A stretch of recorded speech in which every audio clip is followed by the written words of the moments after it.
This episode brought to you by the following patrons: Jay's Pack, Sex Caliber Bones a Lot, Madeline, Edward, Sunzi, Alyssa, Vixen, Holly, Natasha, Laura, Boezy, Jeremy, Ali, Mr. Ragebomb, Libby, Wes, Dreskel, Aaron, Kristen, Tia, Lauren, Jonathan, Kate, Isaac, and Karoon. And all the patrons want you to know you're loved, you're listened to, and you're a valuable member of this awesome Horror Virgin community. And if you want to hang out with us, please do so, but only do it if you're awake, because we don't want Freddy messing with the party.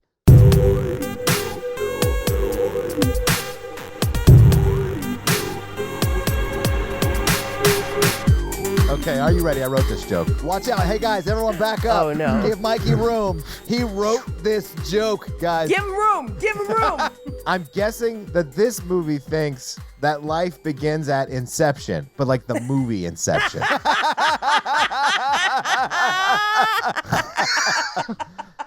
Thank you for tuning into Horror Virgin. I'm Paige. I'm Mikey. And I'm your Horror Virgin Todd, which means I don't like scary movies, but you guys make me watch them. But this week, instead of watching a scary movie, we watched, I think, an M.C. Escher directed movie called Nightmare on Elm Street 5, The Dream Child. Or as I call it, Dream Child Alive.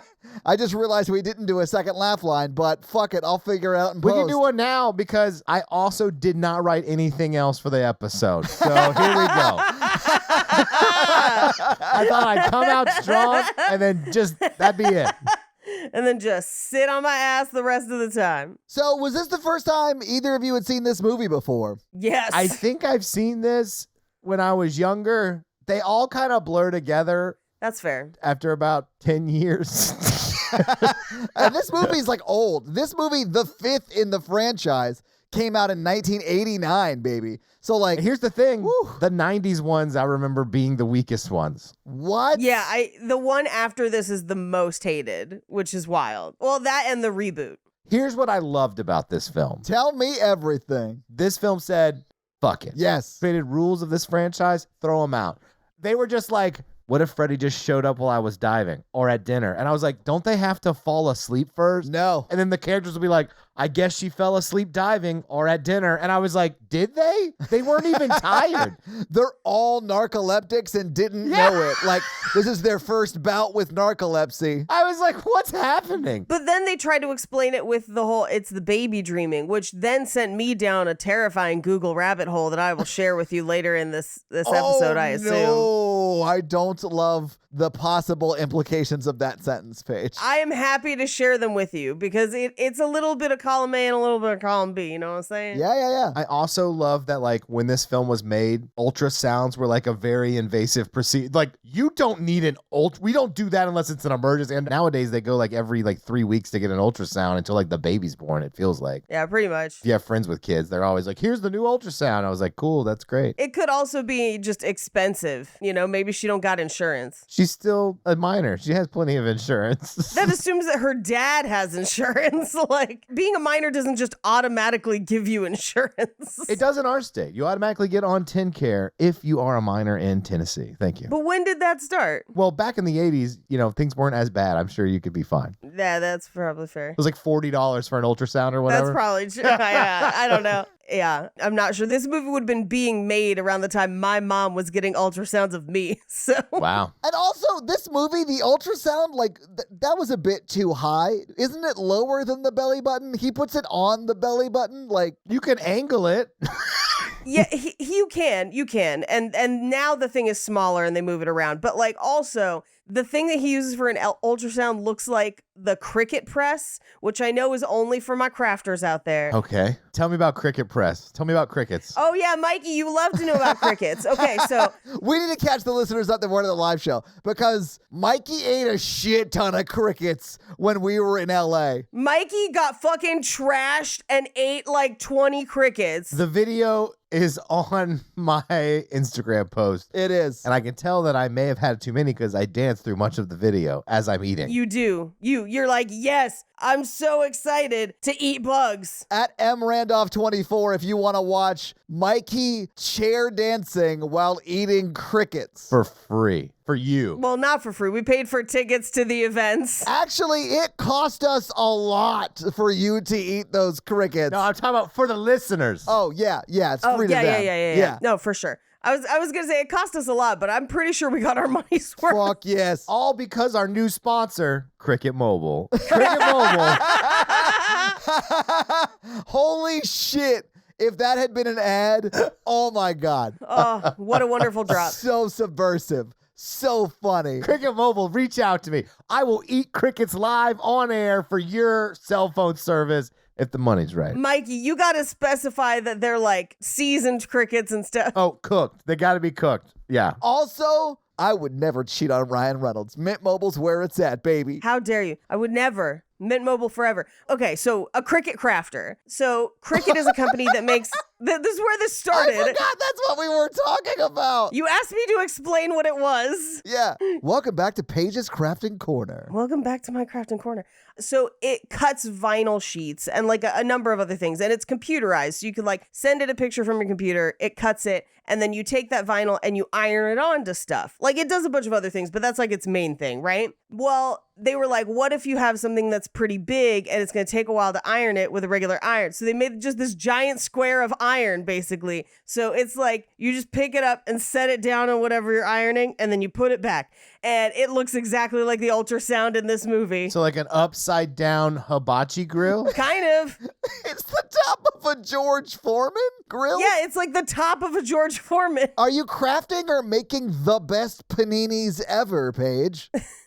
Craft paninis. Ooh, craft ninis. Craft ninis. My mom came to visit, and I just had a whole craft weekend where I made a tiny little amigurumi yeti, and so like I got crafts on the brain. That shit was very cute. You posted it in your Instagram stories. I loved it. I posted on Instagram. Loved it, guys. Yes, but anyway, that's what the ultrasound thing looks like. Is the cricket press. I love us like forcing us to close every loop.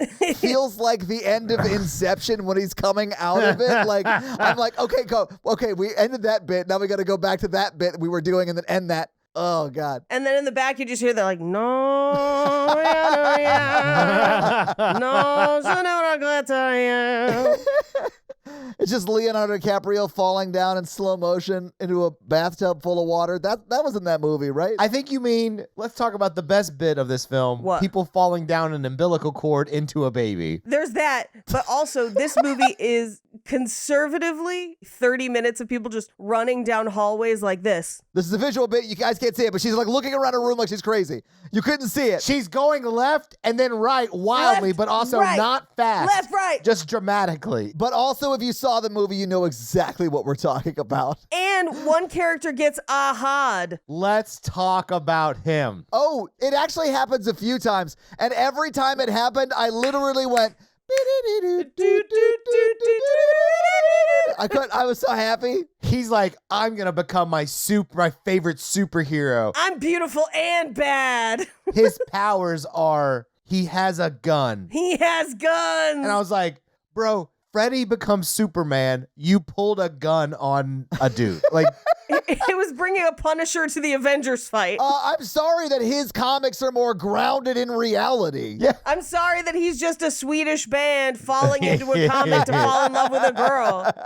Running away. Freddy's going to ruin my day. He's gonna eat my face. He's got a hand in its only claws, but I'm running away. I'm falling into this baby. Take on me. Take on me. Freddy Krueger. Okay, we gotta stop. Yeah, we got. I think this movie would have been better. How dare you? Here's how I would have wrote this movie. This would have been a way darker take. Oh, yes. I know where you're going. She decides to keep the baby. Uh-huh. One friend dies. The rest of the friends gang up to try to kill her and the baby to save themselves. I thought you meant just like push her down every staircase. I thought you meant like that. I didn't think they were gonna try and kill their friend. No, but like just be like, hey, you deciding to keep this baby is killing us. Yeah. Just like starting to slip RU486 into her coffee every morning. You know what I'm saying? Like, Yeah. Because his one friend who got the Ahad friend, he was like, oh, yeah, I respect that. We'll just find another way. And then, like, someone dies the next day. And then I said, is he as supportive 24 hours later with 2 friends dead? That's a good question. one of those was his girlfriend or the girl he had a crush on. The girl he had a crush on. Yeah. Oof. That was a dark one. But I mean, like, that's where I think the movie should have gone and would have gone. That would have been wild. But I was too busy being like, can babies dream? Because the timeline of this movie is bonkers. And I'll go over it once we get to the credits because the credits play into it. Well, yeah, the baby's only like 3 weeks, maybe, max. Not even, Mike. Well, it depends. The movie doesn't give us enough information, is what I will argue. Probably 6 to 8 weeks if it's detectable in the bloodstream, like how I would assume they figured it out. Well, but she's getting full ultrasounds and stuff. But then also, fuck it, I'll do it now. Hell yeah, let's Do go. it now. Let's go. We're going to have these questions all movie. We are. We are saving you time from having to explain to us a million stupid things that you're just going to tell us right now. Mikey and I are super dumb when it comes to shit like this. No, I know a lot about pregnancy for reasons. I know, Mikey. We don't have to dig into it, but you're lucky this is an airport. Uh-huh. I Googled this because there's some things that I was like, that's a little weird, or whatever. You mean the whole film? Yes. Yeah. The whole film is a little weird. The whole film is weird. But specifically, because at a certain point, when she says, oh, it's the baby's dreams, and I'm thinking back over the movie, and I'm like, okay, so that means that the first time she's having these dreams are when the baby is dreaming them. And the first one she has is like right after she gets out of bed with Dan, to the point where I was like, do they believe that babies dream at conception? Like, this is crazy. You're killing your baby's dreams. Pro-life. Yeah. Oh my God. So I went down a rabbit hole. And the question of do babies dream is kind of inconclusive. What they have found is that at around 23 weeks, they have observed instances of REM sleep or rapid eye movement, which is when we would typically have dreams. Like be in a dreamatic state, if you will. Yeah, I would assume they would have to develop a brain and then eyes and then things to be able to do all of these things. Correct. So like roughly 23 weeks, they've observed rapid eye movement. So that leads them to think that potentially babies are dreaming during that time.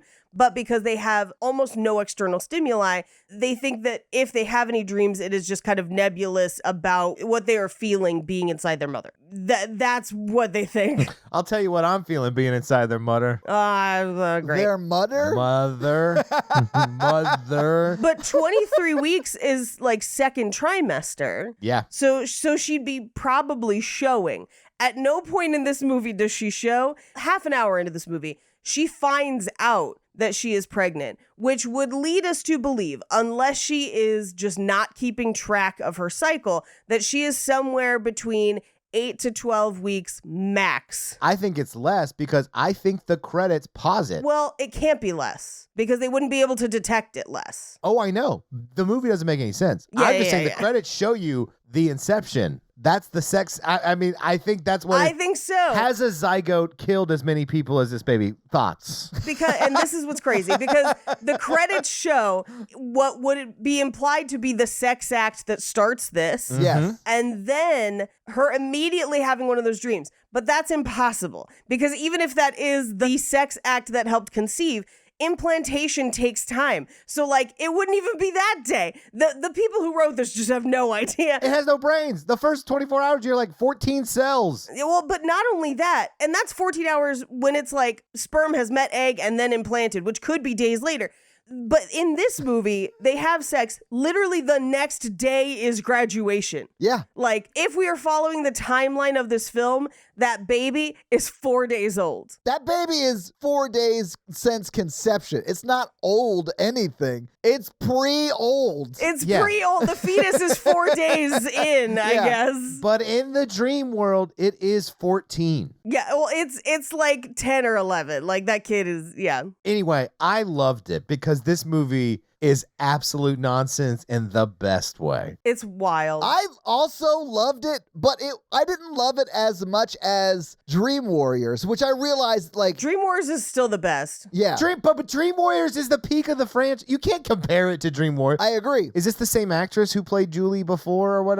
I don't know. At least the same characters come back at least another time. One character. She's from Dream Warrior. And I guess the boyfriend. No, she's not in Dream Warrior. That's completely different. Remember, there's one in between. She's Alice that the Dream War. She's the one that they find in the last movie that the leftover Dream Warriors find. That they find and they empower her. But she's the only existing character. Gotcha. But then they treat it as if we should be like, yeah, of course, we're right after.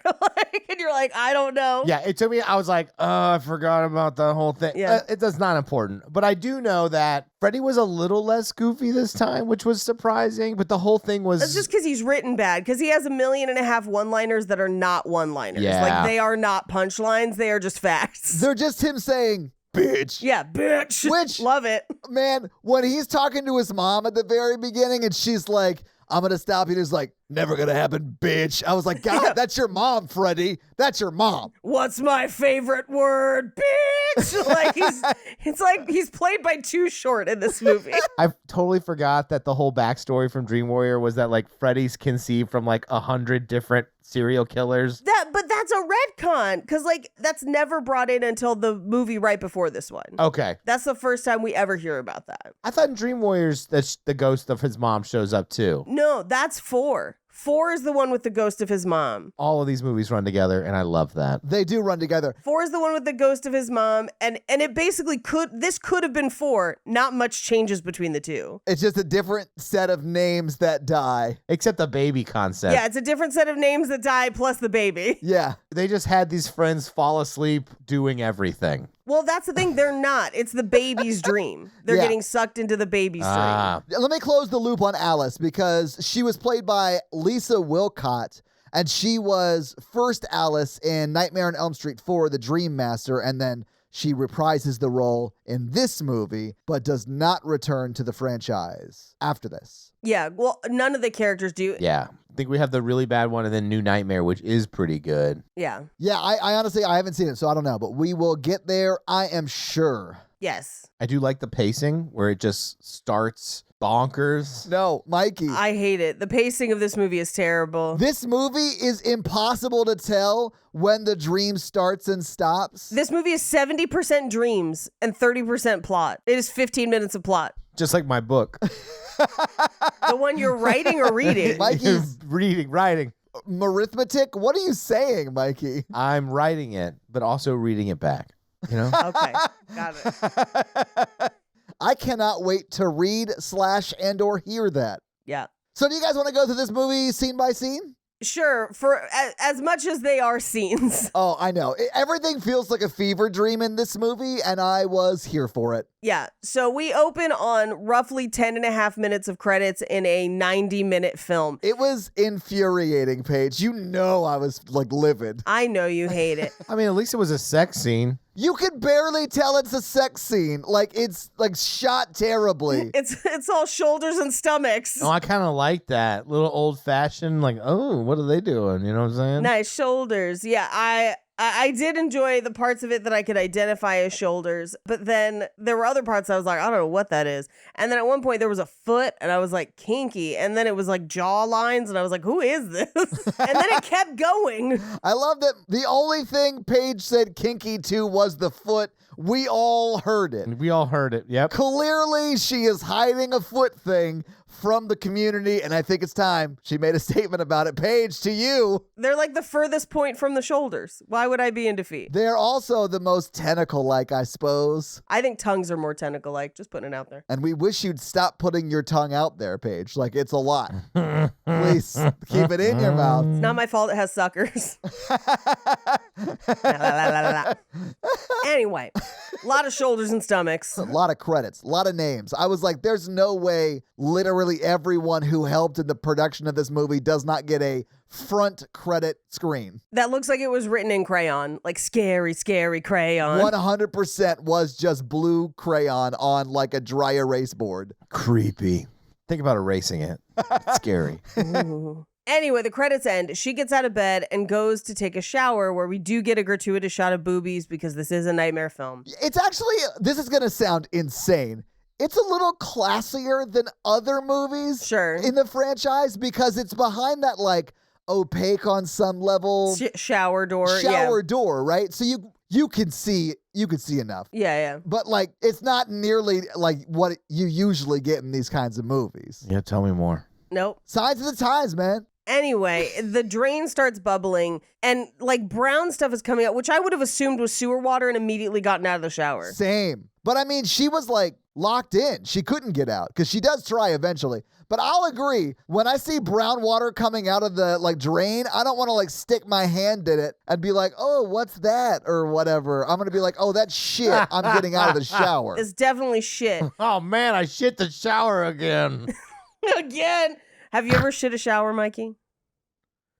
That pause is way too long. That was way too long to not know the answer to have you shit in the shower, my friend. Wait, like a full-on like log? No. How do you have shit a shower and why wasn't it counted as a full shit?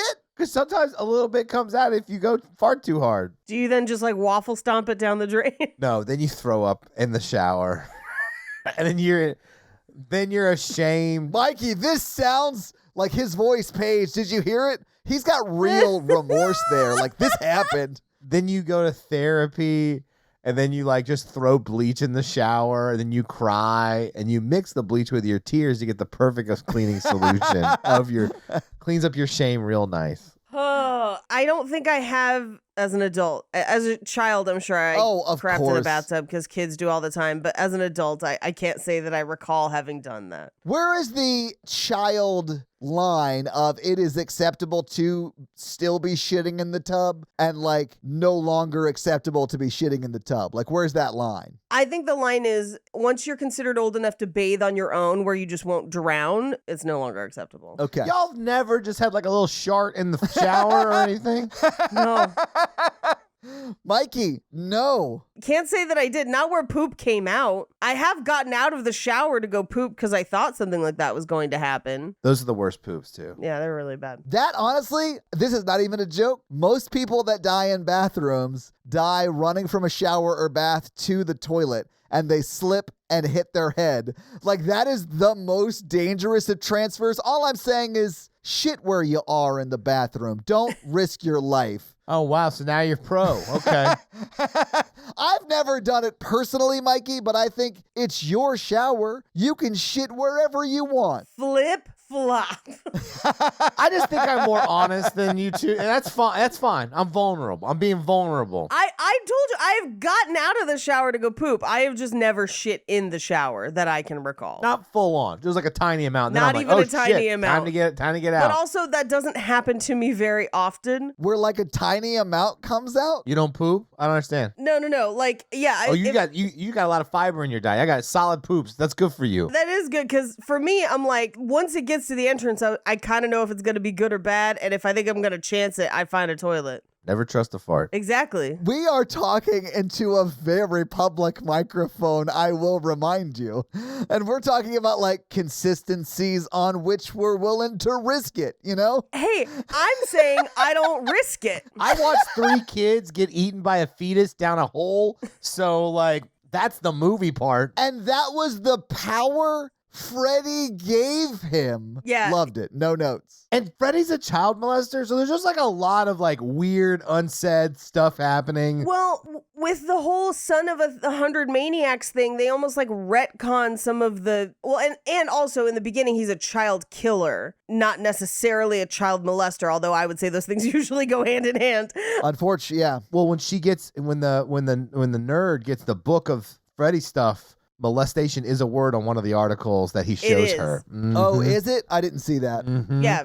Anyway, so she doesn't get out of the shower when she should have. And then the shower fills up with water, which, by the way, I have a shower like this in my master bathroom, and it can't even keep my floor clean with regular water. So it definitely couldn't hold water like this.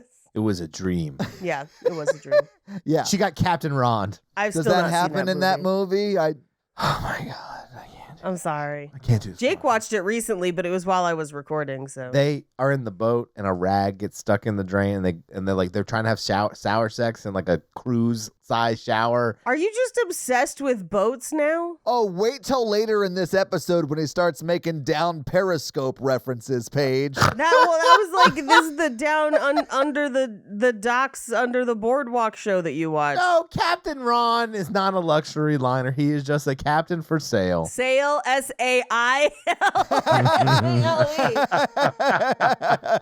I don't think we can do Captain Ron. It's not. No, I don't think so. I looked into it, but no. Anyway, their shower fills up and then they spill out naked. Cool. That's what happens in this movie, except she spills out into a mental facility where she is now a nun. But for some reason, they just have her loose among a bunch of patients that they just have like in a room together where they can easily harm each other or themselves. And they're just like counting and they're like, 71, 72, fuck it. There's 100. Let's go. And she's like, no, take me with you. And they like lock her in there and she immediately gets assaulted. Yeah, just counting to 100 is the worst way to verify that all the prisoners are there and like that there aren't still nuns among them, which why would they just be loose among? It's because they were like, is anyone here? And she said none. None.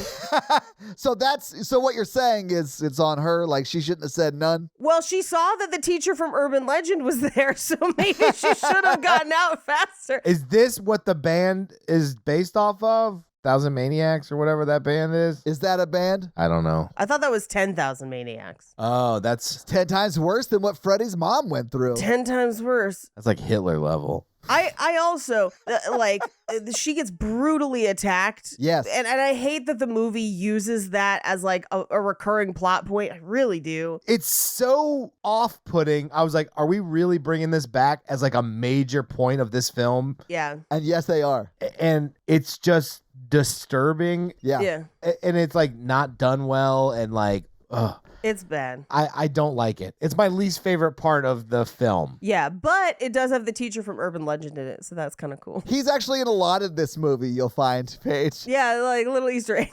Anyway, Alice wakes up screaming, and she is alone, which for me was more alarming because I'm like, she doesn't wonder how she got to bed clothed alone, but then they show the open window. So he just like climbed out the open window. That shot was cool though, because the way he was like on her, Yeah. and then it just like slowly pans out and he just jumps out the window, but like it looks like he was never there to begin with. It's a really well done shot. Yes, but we cut to graduation the next day, which it's the weirdest graduation I've ever seen because there seems to be conservatively 10 students and 40 parents. I've been to a graduation like that. The Homeschool Coalition graduates another batch of really great graduates. Because I went to a very small private school and we still had like a full ass graduation. This was like we arranged some folding chairs and hoped for the best. And we just printed off your diploma off of GED online. Yes. I don't know how homeschool works. I don't know. I think you mean GOD online. GOD online? I got my GOD. Yeah, you know me. Anyway, so this is where we meet like her group of friends for like 10 seconds because we're only going to learn 2 to 3 things about each one of them before they die. But pay attention though, because the one thing we learn about them is also how they die. Did we just do a movie like that? Yes. But quick, pop quiz. What movie was it? Was it the last movie we did? It was Scream 5. Yeah. That's what It was 5 Cream. I play football. Honestly, I'm going to lose my mind if we go back to a movie that has like regular causality to it. Because I'm not going to know what to expect. We did Talk to Me. That was before Scream 5. That was 3 weeks ago. Yeah, that's true. It was 3 weeks ago. And then this movie, we're going to have to like ease back out of like nonsense movies. Todd, I don't know what rivers have to do with this. Oh, did I say causeways? No, you said causality. I speak Mikey. That's what's happening. Dozens of people think it's fun and charming.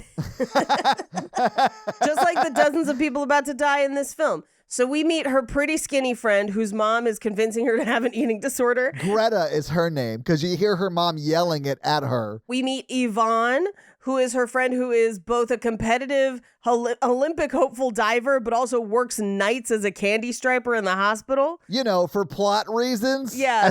As a ultrasound technician at night. I moonlight as a night shift ultrasound technician. Oh, what? No, I'm a senior in high school and I have that job. Well, big government says teenagers can't work anymore.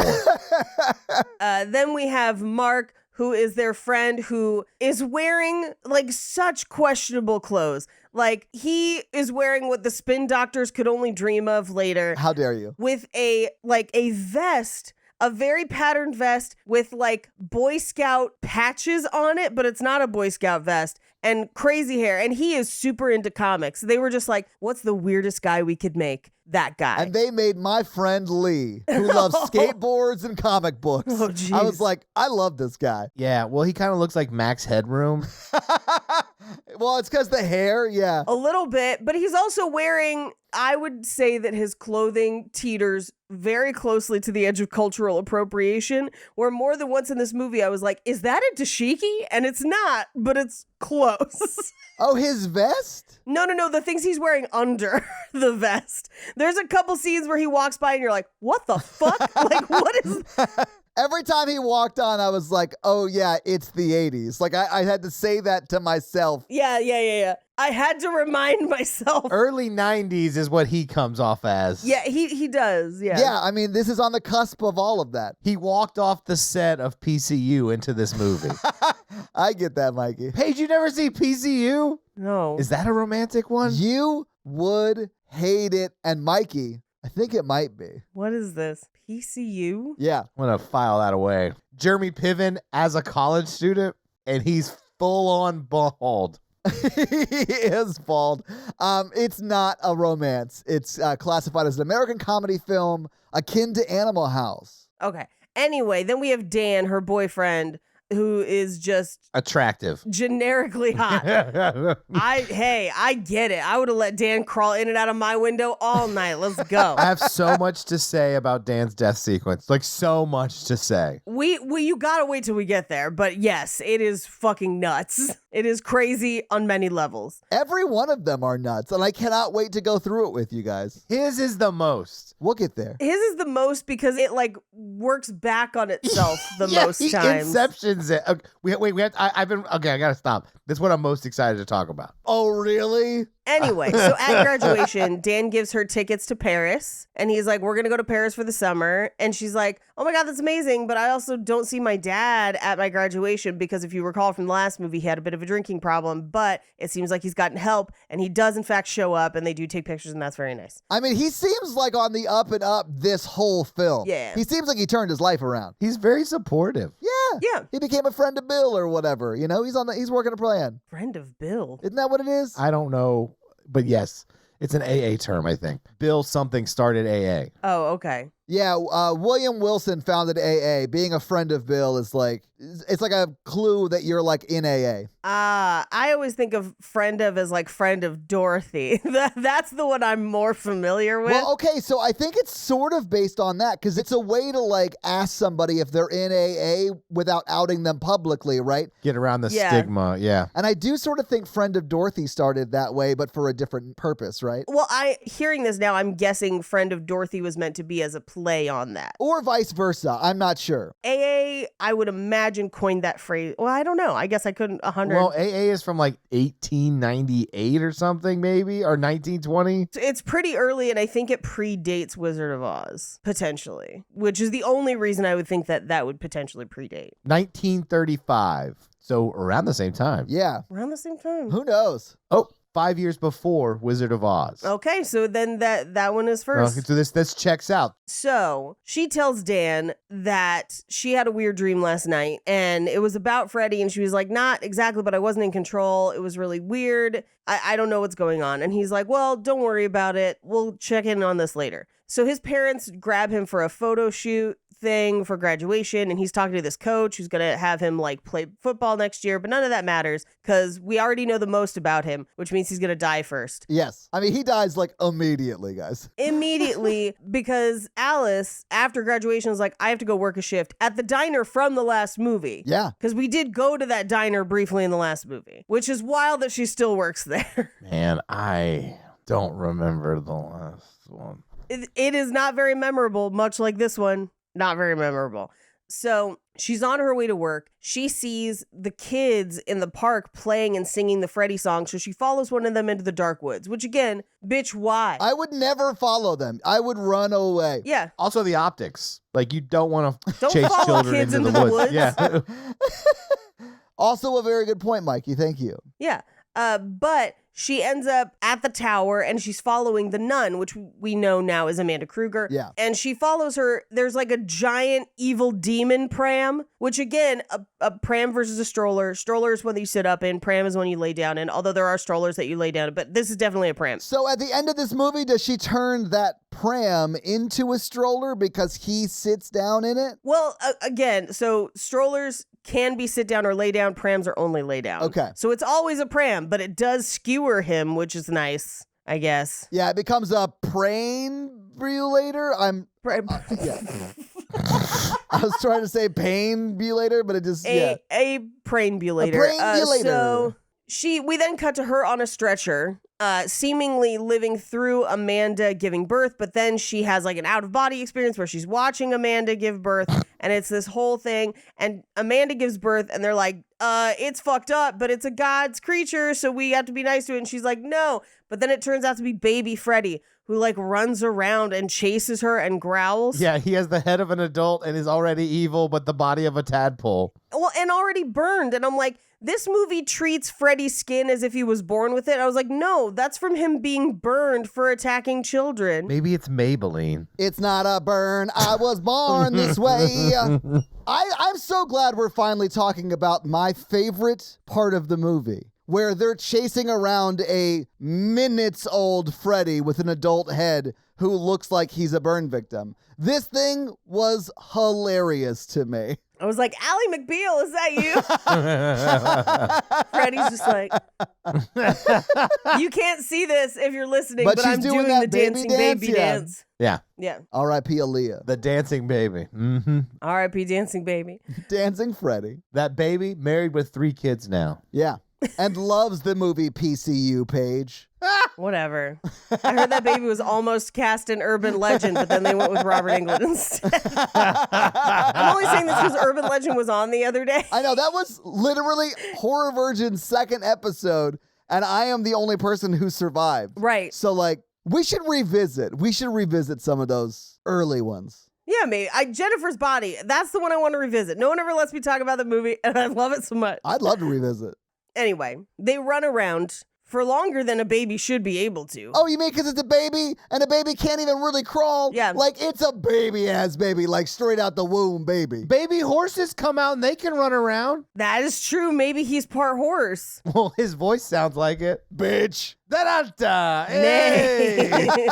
Nay, bitch. Nay. He's got a hoarse voice. See, it all comes around. You're right. Anyway, he's running around, and there's like a chapel kind of thing in this tower that we saw in the last movie. We're seeing it in this one, and it's all kind of broken down. And he runs around and then like gets on the altar and then turns into grown-up Freddy with one of his arms being all long and fucked up. Yeah. And he's just like, it's a boy. I was like, worst gender reveal ever. I loved this gender reveal party. How dare you? Do you guys think he was circumcised? I mean, maybe accidentally by the But glove. he did it himself by The glove, mistake, yeah. It's just the only thing that would make it funnier is if he had been like, it's a boy, and then like a balloon pops and like blue powder comes out. So I guess he's already burned because he's like being born in a dream world. And Yes, it's because he's in a dream, yes. Right. I have... Craziest gender reveal story you've ever witnessed. Go. No, mine is, if I ever have the opportunity to do one, here's how I'm going to do it. Okay. First, we all go to Alcatraz. What? Secondly, I get either pink or blue flares. Third, I recreate the end of the movie The Rock while I'm just on the edge of Alcatraz holding up the flares. And then you guys... Winners fuck the prom queen! And it's a girl! That's cool. I've never been to Alcatraz. I'm looking forward to that. Honestly, Mikey, it doesn't hurt anybody. Like, I'm not flying a plane into a, Maybe some seagulls. Oh, the plane hit the 2nd tower. It's a boy. Oh no! Oh my god! Oh no! Oh no! Is it because you get a picture of Pierce Brosnan after that happens? Oh my God. No, that's the one Robert Patterson was in. I have been to Alcatraz, and it is somewhat depressing and underwhelming. Well, yeah, because no one did a gender reveal, babe.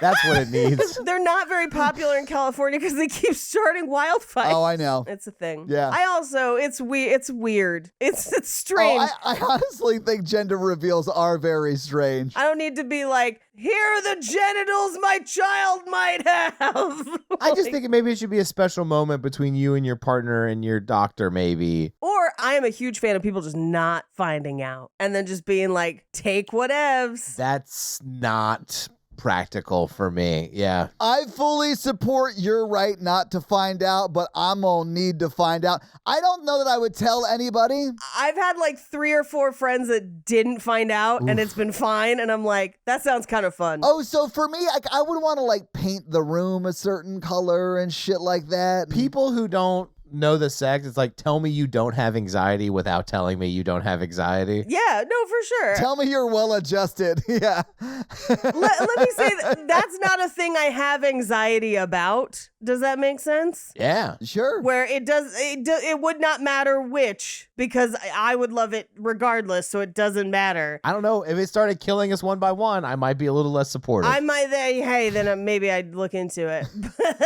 But I think for me, a gender reveal would be a really fun time for a prank and just pick a random color and then be like, it's a baby. We're having a baby. And then have people be like, we know. And it's like, presents. I'd be like, I flew to California for this bullshit. I love that your second yell was a demand. It was like, presents me. That was awesome. Or, and this is what I think I've talked about on the show before, but to make it look like a chest burster. Oh. To like invite everyone over to a baby shower and then chest burster on the table and it pops out.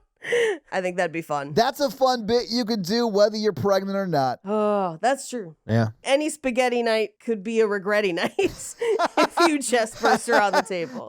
Are you shark too hard in the shower? That's just you, man. That's just you. Although I feel like when this comes out in the Facebook group, there's going to be 1.5 million people who are just like, I shart in the shower too. Solidarity for Mikey. Yeah.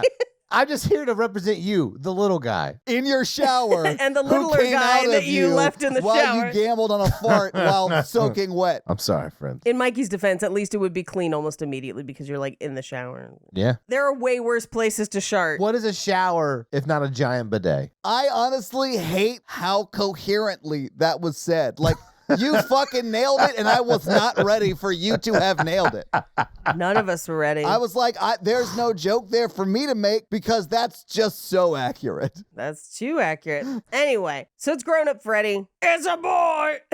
And Amanda shows up and basically tells us how the movie's gonna have to end immediately, and then no one puts 2 and 2 together for the entire movie. She was like, your birth was a curse. I won't let you use me to come back, so you have to look for me in the tower and then return me to... Anyway, exposition, bye! And then Freddy's just like, we'll see, bitch! And you're like, what happens? We will see. We will see. Paige, it's not about the destination. It's about the journey. Yeah. If not, she would have just taken the eagle straight to Amanda Kruger at the beginning. Maybe she fucking should have. Alice is dumb. I agree with you because I was like, she told you what to do. I was like, my next stop would have been the tower. Anyway, we cut to the diner where Alice has now showed up to work 4 hours late. And everyone was just like, thanks, bitch. Here's your apron. Anyway, she calls Dan and is just like, it happened again. I lost time. I went through this thing. It's definitely Freddy, but I'm awake and I don't really know how this happened. But like, this is not good. Meanwhile, Dan is at the pool party at the school where they're just like breaking glass everywhere around this pool. It's a hazard. It looks terrible. Like, when he crushes that beer bottle with his hand and starts bleeding, I was like, I would have to leave. Like, I wouldn't want to be around that. Like, I would go home immediately. Well, also, I was like, what was that beer bottle made out of? Candy? Like, It's sugar glass, honestly. Yeah, it's definitely sugar glass. But this shit right here is why I always tell Mikey I'm going to go hang out at his pool, but I never go. Oh. I'm afraid that there's like beer cans just out in the yard waiting for me to step my like gross little feet on. I feel like your feet would survive. I'm not worried about hurting your feet. I'm worried about my pool getting ripped open when you step foot in it. Yeah, because you've got those like plates like an armadillo. Yeah, I just have vinyl siding on that pool, and you could have torn it open. Honestly, Mikey, I don't think I should walk around in your backyard because thousands of years later, they'll be like, oh, a dinosaur walked here. No, bro, I want you to because I'm gonna do like a little You like. gotta make casts of your footprints. Yeah, I'm gonna make a cast and be like, it was here, the chupacabra. Ah, the Todd Squatch, that famous Middle Tennessee myth. I thought the Todd Squatch was your most famous sexual position. Only few have survived to tell the tale, Mikey. Hear me out. We make a porcelain cast of Todd's foot and we give it away at a live show. Paige, Like a Bigfoot foot. I love that. It's like Talk to Me, but footsies. Actually, now that Mikey says that, I'm a little bit concerned it'll go to someone who like really likes feet. No. Because People who really like feet are not gonna get it. They're not This gonna is not what want they're to buy it. Yeah. it's like the fake Bigfoot imprints that you can buy at like cryptid Yeah. conventions and stuff. Yeah, That's what I want to do. I think we should sell them at our booth. And then date it, Todd Squatch 2023. Oh, that'd be so fucking funny. Anyway, so they're at the pool party and they're all talking about like what everyone else is going to do. So Yvonne, this is where we find out she's a diver, but then she's about to go to her shift for plot reasons. And then we find out that Greta has like a dinner party with her mom, but that dinner party doesn't actually happen until like the next day, we find out. Yeah, it's true. It's the next day. Yeah. Mm-hmm. Maybe Greta just didn't want to hang out anymore. I don't know. Well, it's clear that there's something with her and Mark. At least that Mark really likes her, but I kind of got the vibe that Greta was kind of feeling it. I thought so too. Mark is like, he's a little Zach Morris-y. You know what I'm saying? Like, he's not a bad looking guy. Yeah. He may not be like buff like Brad or whatever the fuck, but like, I think you mean Dan. is that his name? Who cares? Put some respect on his pecs. All I'm saying is Mark is gonna ski the K-12 with one leg for Greta in college against Dave or whatever. Dan. Is it Dan? Shit, my bad. Yeah, and also like, first off, you're comparing this guy to Zach Morris. He is no Zach Morris, my friend. Who, Mark? Yes. I mean, the Dan guy is more Slater. Are you wearing a collared shirt underneath your hoodie? No, this is a t-shirt. It's my R2-D2 shirt. Okay. It looked like you were wearing an ascot for a second, and I was like, what? The thing you don't understand about this movie is that the deaths get better with age. He's like, no, he's super cool. Look at him drawing his comic books just like Zach Morris. I was like, first off, this guy's not getting Kelly. We're going to have to do that right now. He's no Zach Morris. I mean, okay. But Dan, though. But Dan would. Dan is Zach Morris. We get to watch Dan put a shirt back on, and I was like, okay, now take it back off slower. Dan snuck into her window, made a Freddy Krueger, and went home. Yeah. And then became a ghost. That's how badly he did not want to raise that child. He literally ghosts her. What are you talking about? He gave everything to that child. He was fed to his own child. Oh my God, he was. I didn't even realize that. Well, but not before being turned into like a Mad Max Fury Road acolyte. But like, he conservatively is like 32 years old. Oh, yeah. Easily. Yeah. I mean, it was the times. That man is a CPA, guys. Like, yeah. No, that man is maybe a personal trainer. They're like, what are you doing after high school, Dan? I'm going to work construction. Yeah. I have my own firm. I'm a licensed subcontractor. I built this school. With my bare, meaty man hands. I like Dan. No shit, Paige. Shocker. She got in a tape measure, measured from shoulder to shoulder, and was like, yeah, I like Dan, as she rolls it back up. That's a work for me. Thank you. So Dan gets the phone call, and he gets like, this next sequence is wild. It is insane, Mikey, and you've been dying to talk about it. I feel like the movie was like, oh, fuck, we're too short. What could we just do a second time to make the movie longer? And I think it's Dan. What can we literally just copy and paste? Yes. Because he gets the phone, he gets in the car becomes Freddy. Right. And then Freddy appears and is driving in the car next to him. Yes. Yep. And straps him in with his own arm, which is really cool. I guess. I mean, for safety, Paige, duh. Buckle up. Yeah. Buckle up, bitch. Yes. And Yeah. the car crashes head on. Yep. And then he wakes up again, and then we do it all over again on a motorcycle. Yeah, Right. it's dreamception. Right. But on the motorcycle, he no shit turns into one of the guys from Mad Max. Yes. Where, like, if he had just been like, witness me as he crashed again, I would have been like, that fits. Yeah. And I was like, oh, does he just fall asleep when the baby sucks him in and then he looks like a Mad Max thing? No. I have no idea, because that's how we see him later when the baby sucks him in, just like, the Chrome of Valhalla! Like, Yeah. that kind of, it's crazy. But instead, that random 1 a.m. 18-wheeler fuel tank truck is headed straight down Main Street, and then he hits it going 90 miles per hour. Right next to her restaurant. I do love that they are like right outside the diner she works at, like downtown Elm Streetville or whatever fucking city they live in. Springwood. And they're going like 80 miles an hour at each other. Yeah. And then, like, the first thing the truck driver says, which you know he's guilty, I swear I didn't see him, and I definitely was going the speed limit. And I was like, whoa, bro. Well, he's also dressed like Freddy. Did you guys notice that? Yeah. I did. And he's covered in blood, so you can't really tell if it is him or not. But then she runs up, and Dan is dead in the truck because magically he's back in the truck again, as if he never got on the motorcycle. And he's all bent up and his body's all messed up. And he just sits up. He's like, wanna make babies? And you're like, oh God, why? But Paige, you fully still woulda, right? Like, I don't know. I mean, I feel like for his safety, I shouldn't. Like, it seems like he's cracked enough bones. We don't need to add the pelvis to it.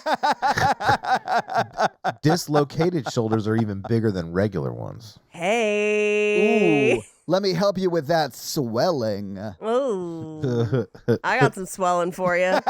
Anyway, so we cut to the hospital where she's hugging Yvonne, and Yvonne's like, hey, your boyfriend's dead. I'm so sorry. And she's just like, it was Freddy. And her friend's like, you are in shock. Yeah. This is not good. And then the doctor comes in and is like, it's pretty common in the early stages. And my brain was like, pregnant. Like, immediately. Women's psychosis is definitely because she got pregnant. Ugh. Yeah, they're like, baby make women crazy. One prescription, 9 months of kitchen work. Seems like her hormones are gonna make her cuckoo bananas, so we can't trust a thing she says. Well, this is why we should have never have given them the right to vote. All right, have a good night. This is why I'm gonna violate HIPAA and call the parents of her boyfriend. I know. There's no HIPAA. HIPAA doesn't exist yet. HIPAA doesn't start till like 98 or something. It's still fucked up that he calls them. It's but very fucked up. Yeah. I wonder what medicine was like before all that. Could you just do this? Well, this happens in a bunch of movies that we've done. So, like, it happens in The Omen, remember, where they just call her husband? Yeah. We have not done Rosemary's Baby, but this happens very conspicuously in Rosemary's Baby. Oh my God. What if I was able to just like fuck with, I would just be like, oh my God, do you know what they said today? Oh my God, Becky, look at this tumor. Or I could just be like, hey, your husband had therapy with me today. He's cheating on you. He told me. So, Yeah. like, good luck. Well, that's what happens in Rosemary's Baby is she's like, I'm pretty sure they're all gaslighting me. And she goes to her therapist and is like, I understand that this sounds crazy, but I feel like I'm in danger. I don't think I'm safe. And he's like, don't worry about it. I believe you. And then he calls them to pick her up. And you're like, no. Anyway. But so she finds out, they're like, you're a little bit pregnant. I was like, any bit is a full bit in that situation. It's a binary thing. Yeah. It's either yes or no. But so she's like, just stay overnight. And she's like, okay. As she goes to sleep, a little kid walks in and from somewhere else in the hospital. He's like, hi, I'm Jacob. I'm sorry your boyfriend got killed. And at this point, she's not like, you seem like a devil child. Honestly, at this point is when you get up and kick that child. Yes. But I mean, it's clearly the son, right? Like we all knew this movie's called The Dream Child. Like we knew Jacob was the dream child. Right. Dream toddler. Yeah, but I didn't think Jacob was going to eat his father. So, like, very metaphorical there, I guess. Frankly, I thought this was all going to be kind of a Jacob's Ladder scenario where it was going to all be in her mind. You know, I've never seen Jacob's Ladder. I haven't either. But his name is Jacob, and it could have all been in her mind because dream toddler. Anyway, we cut to Greta's house, where Greta is also sad about Dan dying, which made me be like, Were they fucking? Yes, she lives with Lydia at Beetlejuice's house, apparently. It's all dolls. So many dolls. Too many dolls. Greta's room is like wall-to-wall dolls. Yes. It's so many dolls, guys. Yeah. Anyway, so she's super sad. Yeah. And crying in her doll room. This scene goes nowhere. We just see her with the dolls and we're like, and then we cut away. The only reason we see this is so her death sort of makes sense. Or the way that they portray her death in the dream world in Mark's death makes sense. Yes. Because like her actual death doesn't connect with this at all. No. She just falls asleep and chokes at dinner. Like, what? Yeah. How I'm probably going to die. Oh, Mama Cass. Yeah. It's just the way I lived. Choking on Hot Pockets, doing what I love, eating carbs, and sleeping. The eternal sleep. She finally got to sleep. Yeah. Anyway, so we cut to the next day where she's been like discharged from the hospital, and she's like, yeah, this little weird kid came by, and her friend's like, yeah, we don't have any kids at the hospital. This is an adult hospital. And she was just like, maybe it was the dreams. And her friend's like, yeah, don't tell people that you're seeing people, maybe. Well, and also, like, when she was like, hey, kid, what's your name? And the kid goes, I'm Jacob. She goes, I love that name. I was like, oh, okay, that's the child for sure. We know. I love that name. I knew a werewolf with that name from Twilight. Oh, yeah, Twilight. Is there any famous actors named Jacob Brimley? No? That's Wilford. I don't know. There's no famous Jacobs. No, Jake Johnson. He doesn't go by Jacob. No, none of them do. Most of them go by Jake. My Jacob doesn't go by Jacob, although my mom calls him Jacob and always has. Wait, Jake's real name is Jacob? Yeah, of course. Just when I thought I couldn't love him anymore. My mom makes a point of calling people by their their full names. I've never understood it other than I think it's a teacher thing because she's been a teacher forever. Yeah, it is. Yeah, because she'll be like, he made coffee this morning. She was like, thank you so much, Jacob. And I was just like, okay. By the way, if you ever hear your mom call me Toddathan, now you know why. Todd Squatch, thank you so much for this coffee. Me, Todd Squash. Me love PCU. Me, Todd Squatch. I can almost guarantee that when she met Mikey, she was probably, hello, Michael. She definitely did. Yeah. She 100% was Yes, in the she did. lobby of the Opryland Hotel when your dad took us to the nicest dinner I've ever eaten.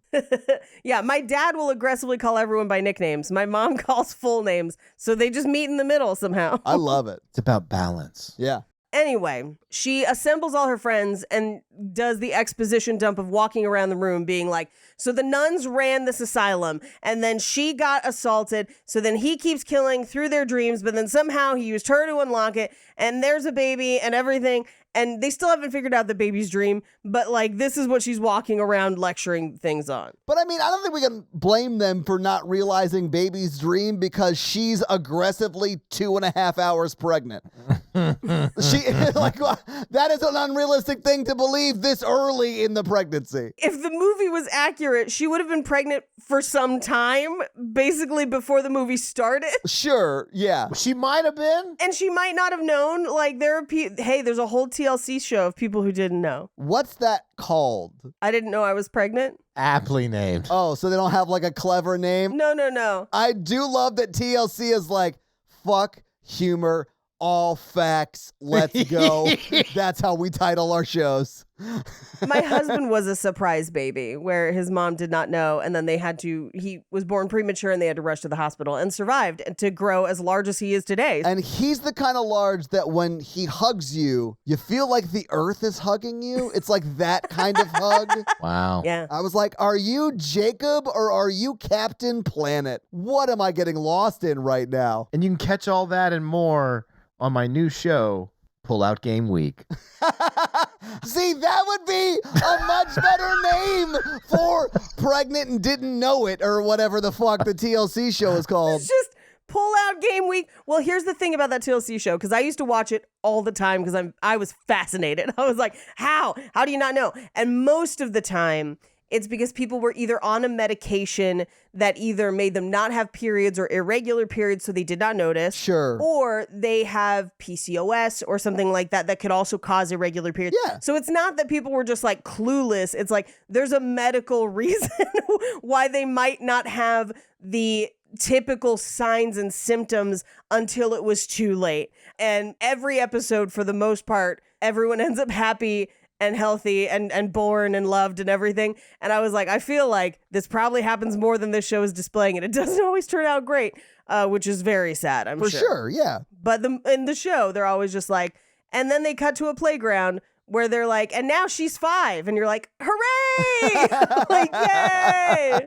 What they don't tell you is they switch the kids out. Oh, changeling. It's like on cooking shows when they like set one in the oven and turn around and pick it out of another oven that's already done. Yeah. Oh, speaking of cooking, I made another Tom Cruise cake with the changes that I was going to do last time. I saw Jake's pictures. I can't help but notice you made that the week after we left LA, Paige. Yeah, to tell Jake thank you for putting up with our shit. Okay, that's fair because he needed that. Like, he put up with a lot of our shit. He made me breakfast every morning. For a year, Paige! Every morning for a year. I would do that. He makes a delicious breakfast. Jake is great at breakfast. Like, he's great at a lot of things, but breakfast specifically, very good at breakfast. You two should start your own, like, crafting B&B. That seems like a lot of work on my part. Anyway, so we cut to, she goes home with her dad, and he's bought her new groceries because he's like, you know, hey, you're pregnant. Let's be mindful of this.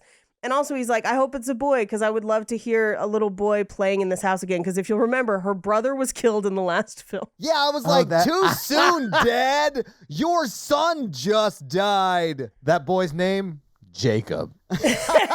Oh, no. Wait, is it? No, I don't remember. He was the karate brother, I think. Okay, I mean, but that would not be uncommon because the brother that I lost in my family, not to bring it back to my trauma, Mikey, I do apologize. His name was Logan, and I now have a nephew named Logan. So that's not like super uncommon. Yeah, you guys could have named him Wolverine, though, just putting it out. Could have. It's Rick. Rick was her brother's name. Rick! They weren't close, so she was like... He was older. Yeah, he's like one of the first ones to die. I don't remember. It's been so long since I watched the last one. It was not memorable. He was into karate, so like big loss. Yeah, he was the karate guy. His whole dream thing was like a full-on 12-minute karate montage. I remember with that. Freddy. Oh my God, yeah. He's like backflipping through an attic and stuff. Anyway, we cut to the dinner party that Greta is at. And her mom is talking to people at the party who are like, oh, I know someone at Ford Models. Like, we should talk to her. Her body is perfect for modeling, which is troubling. It very much seemed like her mom was going to offer her up sexually to these people. Yes, it did. Like, it's real uncomfortable. Yeah. It also looks like they live in, like... The Beetlejuice house. Yeah, like, it's an insane house. It's like if Liberace and Beetlejuice were roommates. Ooh, I am here for that. Hell yeah. Listen up for my fashion collab, Beetlejuice and Liberace. What's up, Beetlejuice? Whoa, whoa, whoa, oh. That's but not Tom Liberace. Jones, I know, but I'm still here It was for just the it. first, like, lounge singery song that came to mind, and I had to go with it. I love Liberace because my grandmother, to her dying day, insisted that he was not a homosexual, but in fact was just, air quotes, a showman. And I was like, if that's what you want to call it, fine. But a showman means, I think, homosexual. I mean, he was definitely both. For sure. Definitely puts on a show. Definitely had a longtime partner that he forced to get plastic surgery to look like his younger self. Fascinating, crazy. I did not know, and that sentence disturbs me in a way I will soon talk about in therapy. Oh, for sure. Way to avoid your own issues, loser. Did I just get bullied into actually doing the work in therapy? What the fuck? That was amazing. All right. You know what? I hear you. I'll send you a check for $125,000. So, do you want to talk about your brother again? No, I've got to talk about Liberace. Oh, no. I figured Todd out. He brings that brother stuff up not to get to his real stuff. Liberace? Yeah, you know what I'm talking about. My inner Liberace. Oh, man. Anyway, so while she's sitting at the table, slips into the dream state where she is basically being force-fed by Freddy. Yeah, like Matilda. Yeah. Yeah, it was just like Matilda. Yeah. Except it wasn't chocolate cake. And also like 7. But because of her unfortunate tininess, it only took 3 bites to murder her. Yeah, well, and she chokes. All right. As someone who doesn't eat a lot, like, rude. Also, I debated whether I was going to tell you guys this, but Natalie and I went to Cane Prime for our anniversary, which, Mikey, you know Cane Prime, right? Yeah. It's a very famous steakhouse. Yes. Yeah. It's a very expensive restaurant here in town. Did you order off the child's menu? Is that what you're about to say? No, I got a Wagyu sirloin thing, right? I didn't finish it. And that's what I like debated telling you. Is I just like I got full. I couldn't finish it. He's like 4 ounces. It's too much. I was gonna say how many ounces. If it was a fillet, it's usually 8, but like, you know. I think it was 8. And I ate probably 4.5 of them. Jesus. Did you have sides and stuff as well before? Yeah, I had Brussels sprouts and mac and cheese, and they were fine. The steak was honestly really good, but I was just pretty full. I also had a salad. Like, I fucked it up. I shouldn't have eaten so much before I got my food. I had too much salad. I couldn't eat the steak, Paige. We went out for steak for work because bad shit happened at work. And so our boss took us all out for steak on the company's dime. So we all ordered the most expensive thing. Hell and yeah. I ate every single piece of that steak. And also it was a really nice restaurant. And they're like, how would you like your steak? And I was like, as rare as you are willing to bring it to this table. And I cut into that shit. And it was like, Moo! yeah. And I was like, yes, bitch. And then it had truffle cream and shaved black truffles on it. Oh, yes. I ate the whole thing, all 8 ounces. And we did have sides. There was a whole bunch of burrata and stuff beforehand, but. That's my favorite rap ad lib. Brada, brada. Burrata. I love those kind of songs, but like, it's not for you, Todd. All right. Yeah, that's fair. This is cultural. yeah. It's cultural rap appropriation. Yes. Anyway. Okay. Oh, wait. Hold on. I did read that 1 gram of uranium is 20 billion calories. So that could be what filled her up. Hang on, Mikey Nye, the science guy. What are you saying? 1 gram of uranium has 20 billion calories. So who's eating uranium? Well, no one. That's too fattening, you know? Like, that's too much calories. I just need to know how we got here in the conversation. I'm saying she dies of 3 bites. Maybe she ate uranium. It is glowing green. Mikey, I think girls would eat uranium if you ask nicely enough. Anyway, she gets thrust through the fridge into Alice's house where all the food molds, and then they like snatch the fridge shut. This was probably my favorite, like, of the effects. It was a cool scene, yeah. There were some good effects all throughout this movie. I will say I think the worst effect is also here. Yeah. And that's when her mouth gets like weirdly big. It doesn't really look good at all. Yeah. But most of the effects outside of that I think do look really cool. Yeah. The her screaming out of the fridge and then the fridge snapping shut and then opening back up and being fine, I thought was really fun. Yes. Mm-hmm. But so she dies at the table immediately. So Then gets eaten by her friend's baby's umbilical cord.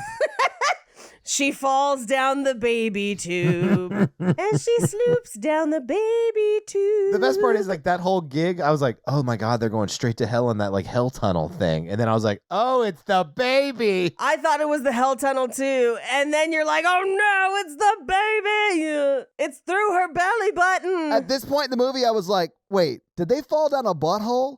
I think the second time I saw it, I was like, oh, umbilical cord. Okay, cool. I mean, what is a belly button if not a closed buttonhole? It's a reverse butthole. Yeah. It is. Butthole-like device, yeah. Paige, I can tell by your face you 1000% agree, and I will not let you say anything otherwise. I'm just going to go ahead and say on the record, Paige is clearly very visibly on board with what Mikey and I are saying. No. It's science, Paige. No. Aggressively not. Trust me, my brother's a doctor. Oh no.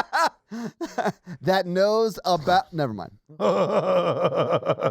Anyway, Yvonne and Alice decide to go tell Mark. And what blows my mind is that Yvonne, up until this point, is still just like, I don't know, these murders seem random. It is insane to, at this point, have had 2 close friends die. Yes. And then be like, no, it's got to be just random, right? That shit happens all the time. Yeah. You know how people be murdering. We don't have good gun laws in this country. That's why only 10 people have graduated from this school of hard knocks this year. Because everyone else died in their dreams. Nothing else is going wrong. Don't worry about it. But so they go to tell Mark, and Mark is really upset. But Mark is immediately like, yeah, I can't explain this other than some sort of dream demon, so tell me more about it. And Yvonne leaves because she's like, this is not, I can't, right? Alice sticks around while Mark kind of gets to sleep because he's having a rough night. And she comes in to check on him and sees that he's drawn the house and has basically aha'd himself into the Freddy dreamscape. So she then stick figures herself in. And labels it. This is my favorite part. She had to label it. That stick figure looked like a triangle with arms and legs coming out of it. She is aggressively the worst artist I've ever seen. Yeah. But it works. Yeah, it does work. And she pulls him out of the baby tube and then immediately abandons him when she sees Jacob and is just like, hey, let's get you back to your mom. And I'm like, girl, this is clearly a devil child. Like, what are we doing? So think about that. At one point, she was reaching her hand into her own umbilical cord into her baby. I can't. Kalima! Like an infinity circle. And then she spins the top. And then that's inside her. Yeah. So it's like a borealis An thing. aurora borealis? What do you call the snake that eats it? Yeah. No, he's thinking of Ouroboros. Ouroboros, where a snake eats Ouroboros. itself. He's my favorite Hogwarts character. Guys, you don't want to take Ouroboros's class. It is so boring. Voldemort's still alive. He's fed 3 students to his baby self into the umbilical cord. I mean, that more or less is Order of the Phoenix, Paige. Like, that is what happens. Oh, yeah, it kind of is, huh? Although I'm going to cut all the Harry Potter talk for obvious reasons, yeah. unfortunately. But yeah. Hey, if she could just stop calling for us to kill trans people, I know. that'd be Like, great. I'm not saying unfortunately because it's not her fault. Yeah, no, I know. It's just really turf out there to make Harry Potter jokes. She got sorted into the shitting door. She did. And with your permission, I'm going to leave some of this in. Yeah, no, for sure. Yeah, feel free to leave in me shitting on her. That's fine with me. Anyway, so at this point, she, I think, realizes that Jacob is her baby. There's no reason she should. It makes no fucking sense. But she gets Mark out of the dream thing. She gets out of the dream thing. Well, any child that finds you 3 times, it's yours now. That's just how law works. It's the child redistribution system. It's kind of like getting a new cat. It's a feral kid. You just got, if you keep feeding it in the garage, it becomes yours. Hey, my husband's out caring for our feral kid right now. I'm telling you. Anyway, so they both get out of the dreamscape. Unclear how, by the way. They're just like, we're out. Whenever the plot needs them to be in or out, they're in or out. Nothing makes sense ever in this movie. Right. And so Mark is like, I'm going to hit the books and find out more about Freddy Krueger. And you're like, okay. And then she's like, I'm going to go get an ultrasound. And you're like, okay, right? Isn't it great that both their significant others died so they could become real close friends real quick and solve a mystery? Yeah. Well, don't they have to talk about, like, are you going to keep the baby because it's killing us? And she's like, I would really prefer to find another way. Yeah, she says, like, it's the last thing I have of me and Dan. And I was like, oh, Dan. Paige. Dan is literally inside your baby, inside you. You've been Danception. Well, I mean, at least 23 of Dan's chromosomes, yeah. No, the baby ate Dan. Yes, the baby also ate Dan. Dan is literally inside the baby. I mean, you're right, yes. And the Dan is in the hole, and the hole is in the ground, and the holes in her stomach, and the tree, and the hole in the tree. If Freddy wanted her to eat all of his friends, why didn't she just give him a blowjob? Because blowjobs can't dream, Mikey. Disagree, Paige. Yes. Semen can't melt steel dreams. Oh, shit. Oh, my Are we talking about the way Mark dies? Is that what happened? Oh, my God. Oh, not yet. Maybe. I though. just think the baby eating people is the weirdest concept I've ever heard about and was unnecessary. That's how he gives him power, Mikey. You could have visually showed that and literally in infinite other ways that made more sense. Mikey, that's what they fucking want you to think, because honestly, this entire movie is a metaphor for adrenochrome. Oh my God. Follow the cue, Mikey. Yeah, be less worried about who was on Epstein's island and more about who was in Freddy's dreamscape. Oh my God. Is that what he called the island? Yeah. I don't know if I like that joke because Freddy was also a pedophile. 1, 2, Epstein's coming No, for you. I hate it. I hate it. I hate 3, it. 4, the plane is at the door. Anyway, so at this point, Alice finds Yvonne. They schedule an ultrasound, and this is where she's like, do babies dream? And I was like, oh my God, do they think it started at conception? I have so many questions. And this is where my Google rabbit hole started. I was like, did Asimov write this scene? Like, what are we doing? Inception. Right. If you run down the other stairs, he'll get away. If you run through this MC Escher painting. So they do the ultrasound. They're like, everything seems fine, except the baby seems a little larger than normal for this, like, age, which you find out later it's because he's eating the souls of her friends. You know, getting powered up in the womb? Yeah. He's drinking baby Alani News Hell yeah. of her friends' souls.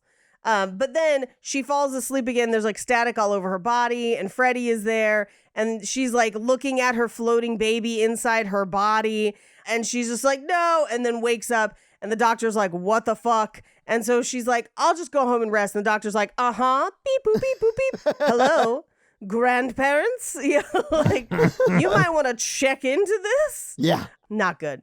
But so she tells Yvonne, she's like, they were feeding the souls to Jacob. Oh my God. And Yvonne's like, girl, you need to shut up about the Eames Dre because they're gonna commit you. I mean, I'm a guy. I don't even know if that's part of pregnancy or not. I mean, I've heard of weird cravings. I don't know. Like, oh, definitely weird dreams for sure. If But you can pick up some peanut butter, pickles, and the souls of your friends. I would like to remind you that you opened this episode by saying, like, I know a fair amount of pregnancy for reasons. yeah, Mikey, what are those reasons? Know thy enemy. I saw him, Paige, I don't know if you saw this, cock his mic for that I joke. saw it. He like grabbed it and got it real close to his mouth. He was like, I need them to hear this shit. Yeah. I need them to hear the threat. This is for the mothers in the back. I have gone through 1 or 2 pregnancy scares in my dating life of the last however many years. And like, I do a full assessment. I'm like, how much stress you under? You've been exercising more than normal? Like, I'm like, you know, what are the things going on that can make you lose a cycle? Oh, yeah. You know, Mikey, for someone who like really wants kids, you like are clearly like, oh, I hope they're not pregnant in these moments. For me, it's stress. I lose cycles for stress all the time. I mean, but also you don't want a baby with just like, say it, Mikey. you know, that's on me. Say it. I was waiting so long. It is on you. I was hoping Mikey, It is I was on hoping you. Paige wouldn't bail you out. I was just like, say it. Go. Say it. But also, this is on you for not using condoms. That's a you problem. Yeah, Mikey, because do you should use really them. bag your trash. Well, I do bag everything. Bag my trash, Jesus. That was one of my You write roast one jokes. joke. Yeah, I know. He writes one joke and he's not going to let it go. Ugh. That wasn't even my good one, Mikey. I know. You wouldn't say it on the podcast. I would not. Anyway, so she gets home and she's talking to Mark and Yvonne, and Mark is like, I found a bunch of articles about all the other movies that have happened. Here's a bunch of stuff, and then also about this nun who was assaulted but had a baby. So he has like all the exposition. And he also retcons the last movie. Yeah, completely. He's like, no, her grave is empty. Duh. Yeah. Idiot. Dummy. Anyway, but Yvonne is like, I'm not going to read all this microfiche that you printed out from the library. I'm going to go downstairs and leave because I don't want to hear this. So as Alice like follows her downstairs, who should be there but Dan's parents, who are just like, hey, you seem unstable. Can we have your baby? And she's just like, get out. And you're like, all right.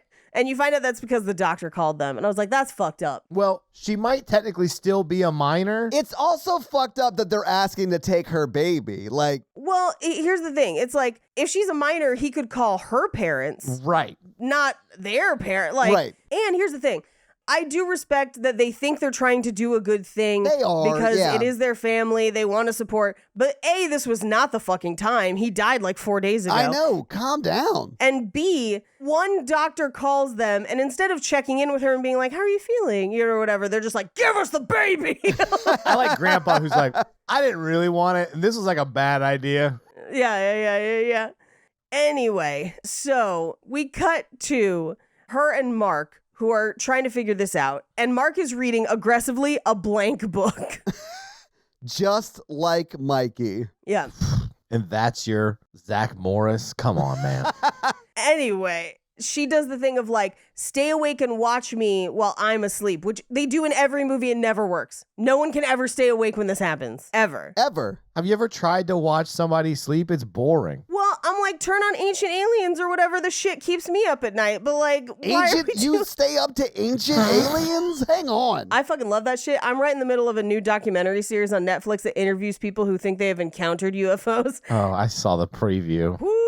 I have questions because a lot of the stuff I was like, they're like, who would lie about this? I was like, a lot of people. Everyone would lie about this. Everyone. A lot of people would lie about having seen or been abducted by aliens, but that doesn't mean it doesn't happen. Right. The only one I kind of believe is the very first episode where they're like, so also we have this radar data. And I was like, that, okay. Right? I don't care about your eyewitness accounts, but tell me about that radar data. There's too many Ring cameras and stuff now, for at least in North America. Well, that's also, I would argue, maybe why like people encountering aliens has vastly decreased recently. There were like huge spikes in when it would happen, and we are not in the middle of one. But the government keeps telling us. Do you think it's because they were like, oh shit, Ring cameras just popped out. We can't like go back to Earth until we develop cloaking technology? No, I just think it makes it harder to lie. Yeah, exactly. That's what I think, Mikey. Yeah, I think it A, makes it harder to lie, or I think aliens then move on to places that don't have as much technology, and we just aren't getting those reports. Oh, Australia. I mean, there's only so much they're allowed to do in accordance with the Prime Directive. So, I mean, that makes sense. Right, Yeah. exactly. They won't share their like food replicator technology with us. And honestly, do we even want to befriend a group of people who won't do that? Yeah. I would, yes, because I would hope that they would give that to me eventually. Anywho, he stays awake while she goes to sleep, and she's going to go to the tower and try and find Amanda. This is one of the many scenes in this movie where she just runs down hallways for like 15 minutes. Well, and then I'm like, okay, so now you can decide where in the dreamscape you like pop up you go? in. Yeah. Well, she is, I believe, the Dream Master, right? She is. She is the Dream Master. She does have some control. Yeah, like that sort of checks out. Yeah. But it's not her dream. No, it's her baby's dream. You're right. Right. And so, like, Maybe he's a good lucid dreamer. I don't know. Jacob might be the shit at that stuff. But this is the time Alice goes to the tower, just verifies that there is a bricked up door there, and then leaves, right? right. While Yvonne goes to the pool. Right. And then falls asleep. And so Freddy puts them both in the tower. But then they escape because apparently he's afraid of Amanda, but then doesn't seem afraid of her later. But then they pop back out. But while they were under is when Mark fell asleep and got fully aha. Yes. And then turns into his like cartoon superhero, the like Phantom Prowler or whatever his name is. Well, and then that's when Freddy turns into like Super Freddy and kills him. You Scarface limp dick. Loved Yeah, that. it was great. Loved that. But this is also where Freddy is like, faster than a bastard maniac, more powerful than a loco maniac. I was like, bruh. I thought he said a local maniac. I was like, oh, just one that's nearby? Like, Single local maniacs are looking for you. I was going to say local maniac is a great band name. I think there is a maniacs, right? 10,000. 10,000 of them. We just Oh, established that's this. right. Anyway, he immediately kills Mark, like, and turns him into paper and then shreds him. Yeah. So she wakes up. Mark is shredded and has collapsed. Like the shelves around him have collapsed. And the fact that she's not suspect number one is insane. Right? She was the only one there. Police don't exist in this film. Yeah. But so Yvonne shows up and is like, I believe you now because I also ended up in the dreamscape. So what are we going to do? And she's like, I have to go home with my dad because everyone thinks I murdered a guy. But like, you go to the tower in real life. I'll go in my dreams. We'll meet up there and we'll end this, right? Right. So Yvonne goes to the tower, knocks out that one brick, looks in and is like, I think this is the place. And then we don't come back to her for like 20 minutes. I literally forgot what was happening with that whole that whole plot. Because she had to like find rebar, or maybe she already did that, but she had to use the rebar to like get all the bricks out so she could go into that room and watch Freddy's mom evaporate like Luke Skywalker. Which literally, she like walks into that room, it turns, it's like a ghost face, and then she just goes, thank you. Leaves. Just like that was it. I was confused. I got confused because I was like, is this the dreamscape or real life? That was real life. Allegedly. Yeah, which is nuts, right? That's real life because meanwhile, Alice is in Dreamscape and fighting against Freddy with like the giant pram and pushing him down the stairs. And then they end up in like an MC Escher painting with like her and Jacob like kind of running from Freddy and running to Freddy and whatever. And then Freddy starts to get inside her. And he's already inside of her. Yeah. So he's re-inciting her. Yeah. Yes, this is where Nolan got the idea for Inception. Yes. We can say it clearly. Mm-hmm. But then Amanda shows up, right? Because Yvonne has set her free. And this whole time, it's been like Amanda has the power to like scare him or whatever. And I'm like, great, so she's going to show up and end this. She shows up and is just like, oh no. This is like, terrible. She has no powers. She gives verbal instructions from the corner. Yes. It's wild.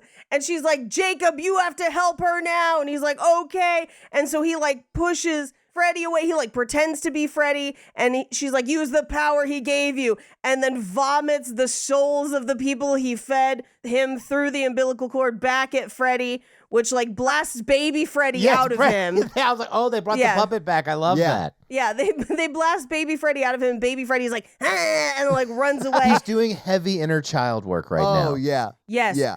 Because then he gets like resorbed into Amanda and then tries to claw his way out of her uterus with his hand. But then Jacob gets like resorbed into Alice and Amanda's like, take your baby and go. And then Amanda, I guess, seals herself in the dreamscape with Freddy, like sacrificing herself to Freddy, trapping him in the dream world. And that is like the full final battle. But I have to say, when Alice forces Freddy out of herself in the dream world, that like effect where they're like literally pulling each other off of each other, I thought that shit was nuts and I sort of loved it. Yeah. It was really cool. Oh, yeah. There's some cool body horror in this one. Yeah, it was really cool. There's a lot of body horror, a lot of like latex, a lot of. But we cut back to the real world where she has had the baby and she and Yvonne are chilling with the baby in the park. And we then hear the little kids like singing the Freddy thing. So Freddy's still around, right? Yeah. But then it cuts to black and we hear the Thriller laugh. And it's aggressively the Thriller laugh. And then we cut to the Freddy rap. Oh my God. And that's the movie. So having seen the movie, having talked about the movie, what do you guys think about Nightmare on Elm Street 5, The Dream Child, or as Paige says, The Dream Toddler! Perfect film to start October. I also think it was. Like, it is Pretty fun. I understand when people say like comfort horror movies because they're not like really scary, and this one's not super scary. And it's just like over the top, silly. The body horror was pretty effective, but I wouldn't say it was like scary. It was just cool looking, you know? Right. This is what Hellraiser needs to be. Oh, it wishes, man. This is the plot of a Hellraiser, but like not. This is the plot of Hellraiser 2. Essentially. Mm-hmm. This is so much better than Hellraiser 2. I'm sorry. Like, no, Hellraiser 2 is so crazy. I loved it. Have we done it? Yeah, remember we Paco jetted that guy's brain with the penis snake? yeah. That's true. We Actually, did. Hellraiser These 2 have a might lot be in better. common. Yeah. Yeah. They make much sense. They make as much sense. Which is to say they make no sense. They make it no sense, sir. I love it. Well, Paige, do you have any fun facts for us? I do have a few fun facts, yes. Hell yeah. Well, hit us with your fun facts. Nightmare fun facts. Now, obviously, if you want to hear more about Nightmare as an entire franchise and facts about everything, Never Dream Again, the documentary, is always a place to go. We're only going to cover a small amount of fun facts. But first of all, as we alluded to, Robert Englund plays both Freddy Krueger and Freddy's biological father in this film. basically, the part where he looks like the teacher from Urban Legend. So Well, without the Freddy makeup on. Yeah, he's one of the 10,000 maniacs in the nun scene with Amanda. Yeah. right. Now, if you'll recall, the last movie was directed by Rennie Harlan. He does not return for this movie because he was too busy directing Die Hard 2. Oh, shit. Die Hard 2 is like... It's one of the best movies of all time. It's insane, and I love it. It's great. Now, the producer of the first 4 films and the next film was involved in pre-production of this movie, but then abandoned because she was busy with other projects, and then criticized the film for being too serious. And she said that this was concerned with more visual than plot. I mean, that's probably fair, honestly, for this movie, but True, it didn't yeah. make me not love it. Yeah, and allegedly also Eric Anderson in Never Sleep Again was disappointed that they edited out more of Greta's death scene. So apparently that went on much longer and then was edited out. So the co-writers, John Skipp and Craig Spector, wrote a draft, but the only thing from their draft that actually kind of survived the finished project was Freddy saying it's a boy after his resurrection. This movie does not do well because it's up against Friday the 13th Part 8, Jason Takes Manhattan, which we haven't covered yet, but maybe we'll do soon, if there's a Friday 13th in October. Yeah, I mean, whenever we come to another month that has a 13th that's also a Friday, we'll do it. I mean, I don't even know when there's one coming up, so we'll see if it ever happens. Yeah, it's not like we're recording it tomorrow. Literally tomorrow night, yeah. It's not like I have to get off here and start watching it immediately with candy corn that I bought earlier for this specific purpose. Oh my God. I got covered candy corn where it was like fruity flavored candy corn. It was so fucking good. Candyception. Candyception. Also out at the same time was Halloween 5, The Revenge of Michael Myers. Also not a fave amongst many. But those were all out the same year and they all do badly. The only one of those franchises that had a bigger failure prior to this year was when Halloween 3 Season of the Witch came out, which again, best one. So much fun. It is. I love that movie. But people hated this so much that, spoiler, they kill Freddy in the next movie. But again, they kill Freddy in every movie. So whatever. I was like, he died in this movie, Paige. No, he gets trapped in his mom's utero. But they've killed him in other movies too. Yeah. So it's whatever. Yeah. Dream Warriors killed him best. Yeah. Now, there's an unrated cut of the film that has longer version of both Dan's and Greta's deaths, which I don't know how you could go longer with Dan's, but... Jesus. He woke back up at the party. Now he's taking a boat. He's on the bus. But it's only ever made it onto VHS or Laserdisc. So if you happen to have a copy of the original VHS release or on Laserdisc, that's where you can see that longer version.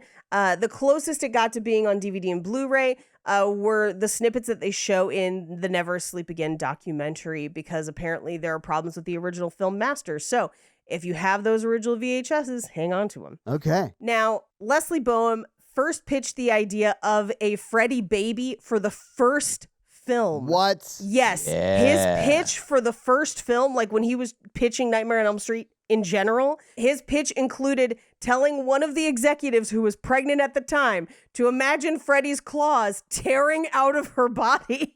And they bought that movie. The 80s was a wild time. It was a wild time. God. Wild time. They had less than a year to make this film. Yeah, that shows. It was, yeah. And they basically thought up a title and ran with it.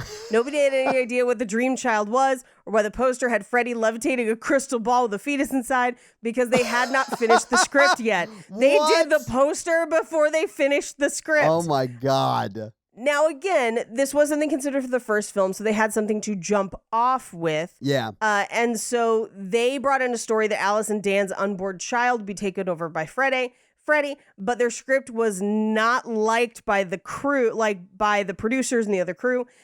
So they brought another writer in who rewrote all of it. The only thing from their original script was that it's a boy, but everything else gets rewritten. Now, that script wasn't entirely to the director's liking either, but the writer was unavailable for rewrites. The writer, by the way, is Leslie Boehm. That's the one who kind of redoes it. But they were unavailable for rewrites, so they brought in another writer, David J. Show, who was hired and managed to create a screenplay that most of the key players were happy with, but they had a ton of last-minute revisions that were done by one of the producers because Show was also unavailable to work on rewrites because instead he was working on the screenplay that would eventually become Leatherface, Texas Chainsaw Massacre 3. Now, the scene where Freddy's arm turns into a number of red and green tarantulas was a nightmare to shoot because the tarantulas are real tarantulas and they were painted red and green, and they did not like that. And they were trained to move in certain ways, but they could only do one take because the tarantulas were very angry at being painted and very aggressive. And nobody knows what happened to the spiders after because they soon disappeared. Some even believe they disappeared into the studio office. There were rumors of seeing rogue tarantulas for weeks afterward. The shooting was a mess. As I mentioned, they had less than a month to make this film and then another 4 weeks to edit and only 2 sound stages to do all of that. They did get everything done on time, but the experience left him so stressed and burnt out that he almost turned down his next project, Predator 2. What? No. The director did Predator 2? Yes. Like right after this, he must have gone to that. Yes, almost immediately. Oh my God, I love it. That's amazing. Yep. The reason that they cut Greta and Dan's deaths down is because they were considered so disgusting that audiences could not sit through them. So they cut it down to avoid an NC-17 rating, and it got horrible reviews. They tried to be darker and edgier, but people just said the film was needlessly mean-spirited. I was like, it doesn't even have enough in it to be mean-spirited, right? But whatever. Now, here are some things that could have happened with this movie that didn't. Both Stephen King and Frank Miller were offered the opportunity to write and direct the film. Both turned it down. They originally had different a different setup of the friends. So Greta, Mark, and Yvonne were not in the original script. The friends were Dean, Jen, and Ginger. Dean becoming Dan, obviously. Jen was a combination of Yvonne and Mark, where she was an artist who was a sculptor, and Freddy would kill her in a warped version of her studio by animating her scrap metal statues and causing an explosion with her kiln. Ginger was kind of a prototype of Greta and actively suffered from bulimia and had an actual manager, like a modeling manager instead of a stage mom. And she actually would have died much later in the film. That actually sort of stays pretty true to what Greta ended up being. A little bit, except her death would have turned her into a fat pig monster who would then vomit blood. Okay. Don't love that. Yeah, but they thought it was too similar to Tina's death from the first movie. Okay. And so they did not do that. So they were originally going to explore more of Freddy's backstory about how his mother gave him up for adoption and how he was bullied as a kid and a very abusive mother superior leading to his desire to hurt others, kind of like Silent Night, Deadly Night. But that was cut out. And Amanda Kruger would have had a segment where Alice called her out for abandoning and shaming her for abandoning her baby. And I was like, and being responsible for how he turned out. And I was like, no, girl, she is a victim of assault. Like, yeah. I understand her giving up that baby. Yeah. Hey, that is some trauma. You cannot blame her for that one. The other part was that there was going to be basically a Twilight pregnancy in this movie. So I know y'all are not as familiar. The imprint? In Twilight, her pregnancy progresses much more rapidly because it's part vampire. In this movie, her pregnancy was going to advance more rapidly because of the souls that Freddy was feeding her unborn child. So there's like some of that in this movie. I love it. But the only thing is that part about a baby being too large, but allegedly she was supposed to go from conception to like almost full-blown baby by the end of this movie in a matter of days. But in the original script, Dan learned that she was pregnant and they were planning on what to do together afterward. But additionally, in the original script, Freddy was going to possess her fetus so that when she gave birth to him, Freddy would then take on a human form in our corporeal world again. But those are your fun facts. Well, thank you for those fun facts, Paige. Let's talk a little bit about box office. Now, this movie came out in 1989, as we mentioned before. What do you think the production budget was for Nightmare on Elm Street 5, The Dream Child, in 1989? Budget, I'm going to say the budget was $2 million. Okay, Mikey, what do you think? 1.2. I am so happy to tell you that the budget for this movie was $6 million. And if you adjust that for inflation, that is almost $15 million today. It's $14.8 million today. Now, this movie came out on August 11th, 1989, or it was that weekend, and it was number 3 that weekend.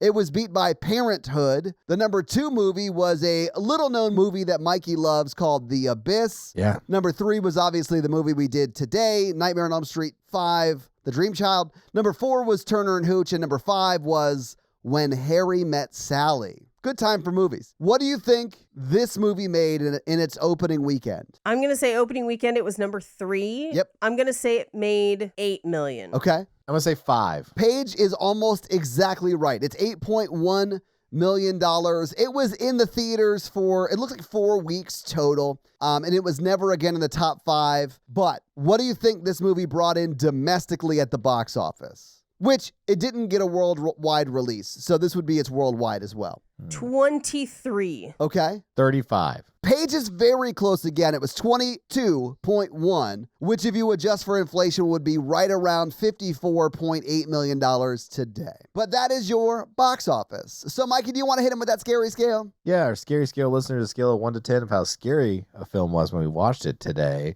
Our 1 example is Ghostbusters, and our 10 example is Texas Chainsaw Massacre. Paige, I think I know everybody's thing. This is a 1. This is a 1 for me. Todd. Same. It is a 1 for me as well. And it's a 1 for me. And that's our scary scale. So this week, you all made us watch Nightmare on Elm Street 5, The Dream Child. What are you making us watch next week? Next week, we have not visited this franchise in a long time. And as Mikey and I were walking around horror nights, and there's a new one coming out, we were like, oh shit, we got to catch up. So next week, we are doing Saw 2. Oh, shit. If you're keeping score at home, I believe there's 11. Yeah. No, I think it's 10. 10's the new one. Oh, 10 is the new one. 10's Yeah, the new we've one. only done and one. we've only done one Yeah, in the yeah. entire run of the show. So that's, honestly, the reveal at the end of Saw, like, blew my mind when we watched it for the podcast. Although, I don't think either of you were on that episode. No. We were not, and I will tell you, none of them are as good as that first one. Oh, I'm sure not. Yeah. I don't remember any of the sequels. So I'm excited.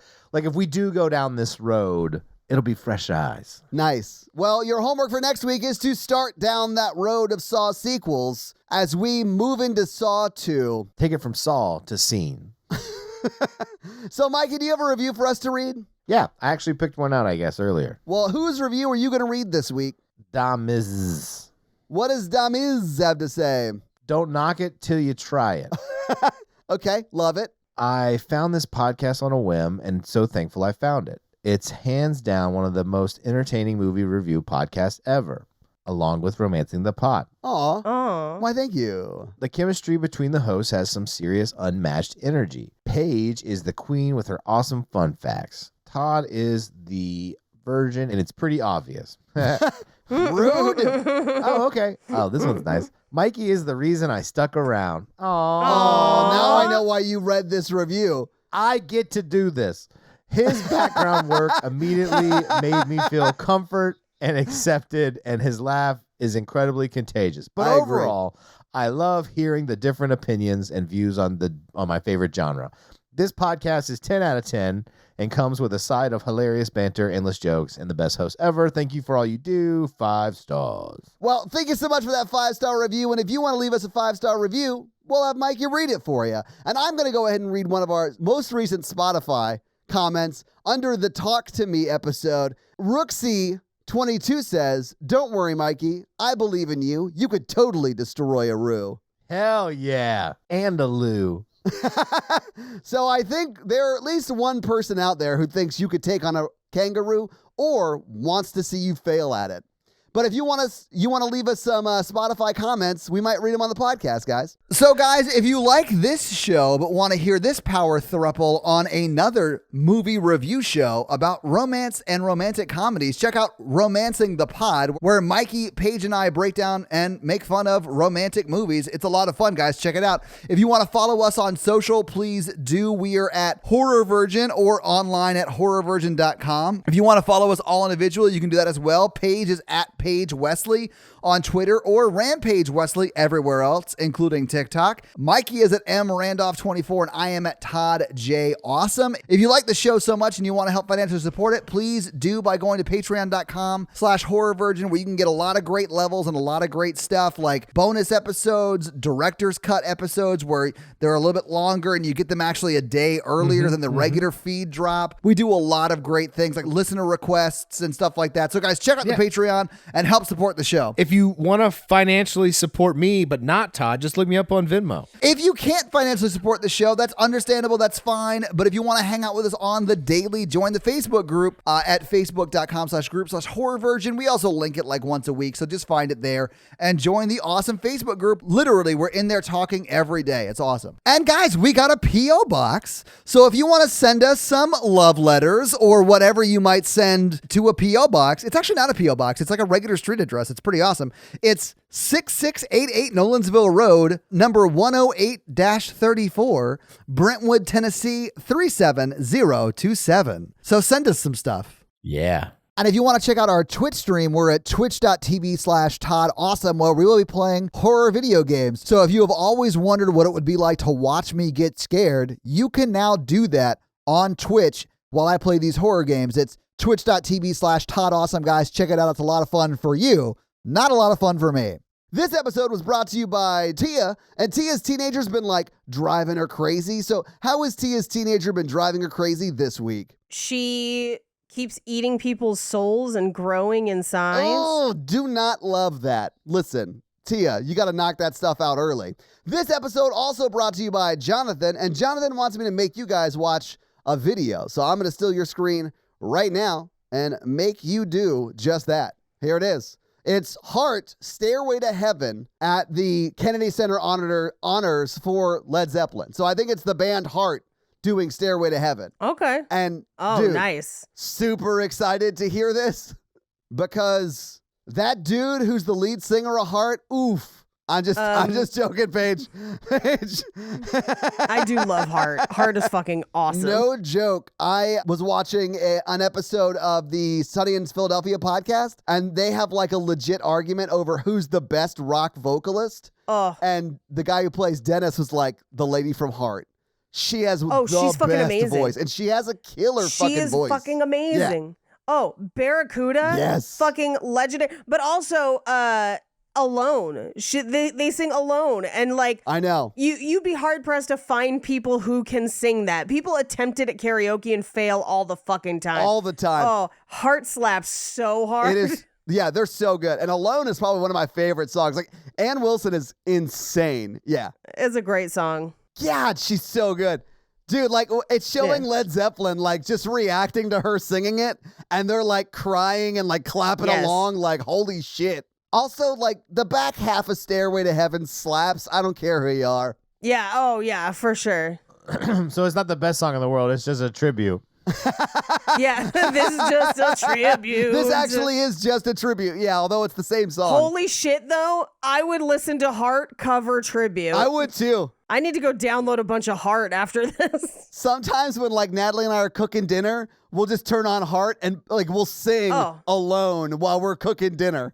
It's such a good song. And she is insanely good. Well, Jonathan, thank you so much for sharing that honestly awesome video with us. And obviously, thank you so much for the support. We now return you to another episode of the Patreonicals. Till now, our stories always had a plot. Then Mikey did this nonsense for you people. Oh, I like this. Get a theme song. Cut that out. In it forever. Okay. I should keep notes. Yes, you should. It would be a different kind of segment if I did. If I remember correctly, the Land of the Giants was a trap, and 3 of our characters combined into one Oracle-type character. Okay. I can't wait to find out if you remember which ones combined. Yes. Aaron the Good Witch. Okay. River Moon the Bad Witch. Okay. And Vixen Avery combined into some Megazord Witch. Yes, it looks like the thing from Evil Dead Rises. Oh, Ooh. shit. That is freaky looking. And so they have a orb that looks like an eye, but they still have their regular eyes too, because we're reinventing the wheel. I knew you were going to like work it in somehow. I asked you about it last week and you were like, no, but I knew. I've been thinking about it for the last seconds. 10, 11, 12 seconds. Yes. And I have decided that Rivermoon's evil crystal ball, which we have not mentioned, but it has definitely existed off screen, 100%. is now the eye. Yes. Yeah. And so they're like, what up, people, party people? We're going to fuck you up. And so they start... They got all the magic. And so, okay, I've got the whole plot for the whole thing now. Okay, let's go. For like the next 7 episodes. It all just came to me in a flash of brilliance that I will forget next week.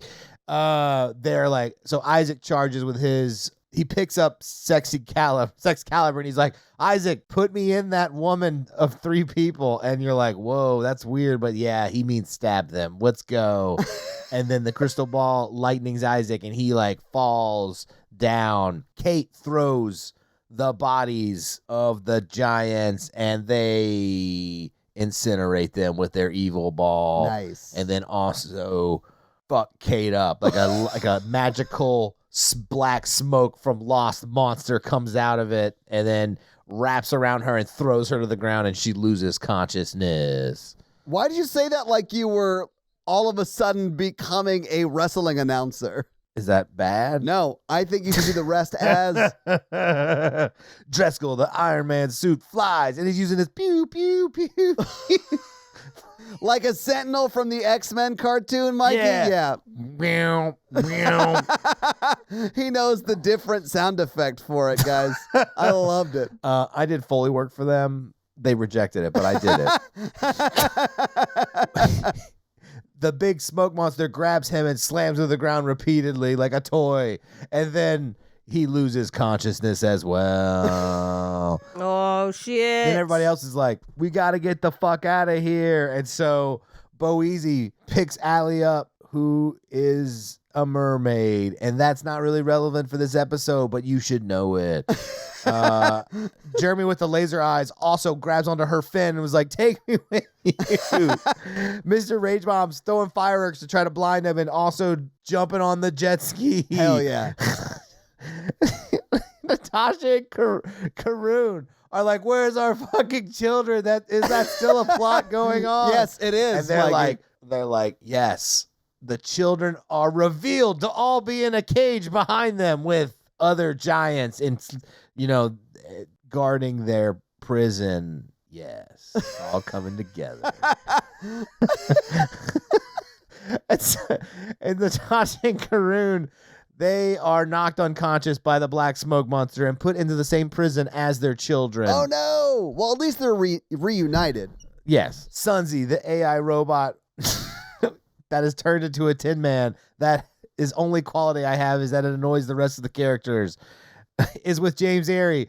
And James reaches into Jay's pack, the magical pack that brings anything you want, and pulls out Madeline the Jester magically. And he attaches to her like a spider monkey, and she cartwheels us off down the beanstalk back to the fairy god world. And then fairy god world. Whatever it's called. Sunzi. Well, it's called that now. Sunzi's like, let me on your jet ski. And Boezy's like, fuck off, Sunzi. And then they leave him behind. I'm going to get Rusty. Isn't he Tin Man? Then, yeah, he's the Tin Man. And so he turns and like it's fade to black on that scene. Like we don't know what happens to him with those people. Oh, the 3 Oracle Witch evil people. Yeah. Anyway, back on the castle. Yeah. The jet ski arrives. Wes, the handsome dude, is like, what has happened? Madeline the Jester came tumbling down that beanstalk. And then Libby the Queen hears of all the troubles and is like, we have to get the fuck out of fairy world. This was only fun for a couple of months, but now it's too much and those people have become super evil. I really didn't care about the missing 18 to 17 to 19 children. I don't know which number it is, but now it's important. So we got to think of a plan to get out of here. And that's when the episode ends. Good night. Well, I guess I'll have to wait till next week to see if they remember to think of a plan for next week. on another episode of The Patreonicals. That's going to be it for us, you guys. I'm Paige. I'm Mikey. And I'm your horror virgin, Todd. Keep it oogie spooky. Yeah. Have a great week. Bye. Bye. Dream Todd alert. That shit was hilarious, Paige. I loved it. All right.